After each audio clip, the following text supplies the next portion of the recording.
बिस्मिल्लाहिर्रहमानिर्रहीम। अस्सलाम वालेकुम। Welcome to my channel.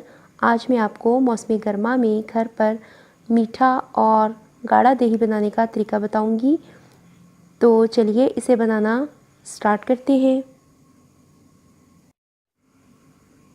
इसके लिए मैंने 1 लीटर दूध लिया है।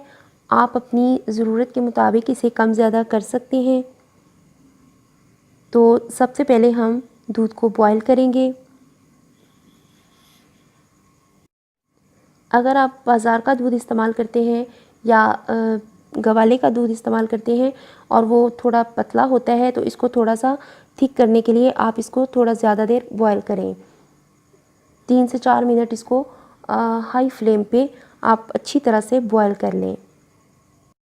इससे जो दूध का फालतू पानी होगा वो एवेपोरेट हो जाएगा। तो दूध को अच्छे से बॉयल आ चुका है। मैंने चूल्हा बंद कर दिया है और अब इसे ठंडा होने देते हैं। तो दूध जो है वो ठंडा हो चुका है। तो इसका टेम्परेचर जो है वो इतना होना चाहिए कि आप इसको बहुत आराम के साथ टच कर सकें, यानी ये बिल्कुल नीम गर्म होना चाहिए। मौसमी गर्मा में अगर दूध जो है वो ज़्यादा गर्म होगा और हम उसे दही लगाएंगे तो वो ज़्यादा अच्छा नहीं बनेगा। उसमें एक तो स्मेल आएगी और दूसरा वो बहुत ज़्यादा खट्टा बनेगा। तो इसके लिए मैंने 1/4 टीस्पून दही ली है और ये बहुत कम ही इसके अंदर इस्तेमाल होगी। ज़्यादा दही हम इसके अंदर इस्तेमाल नहीं करेंगे।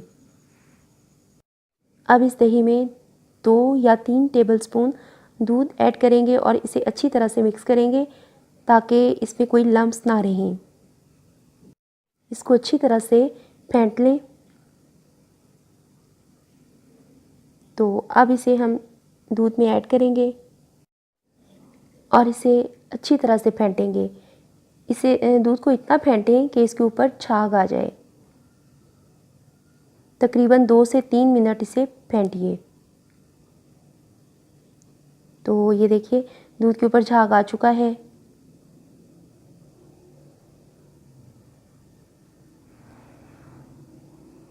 मैंने दही बनाने के लिए ये मिट्टी की एक हांडी ली है, वरना आप अगर आपके पास ये ना हो तो आप स्टील का कोई बर्तन इस्तेमाल कर सकती हैं।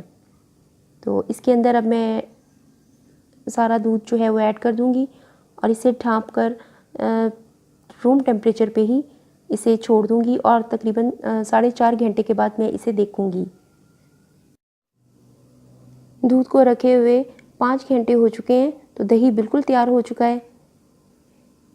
देखिए ये कितना थिक है।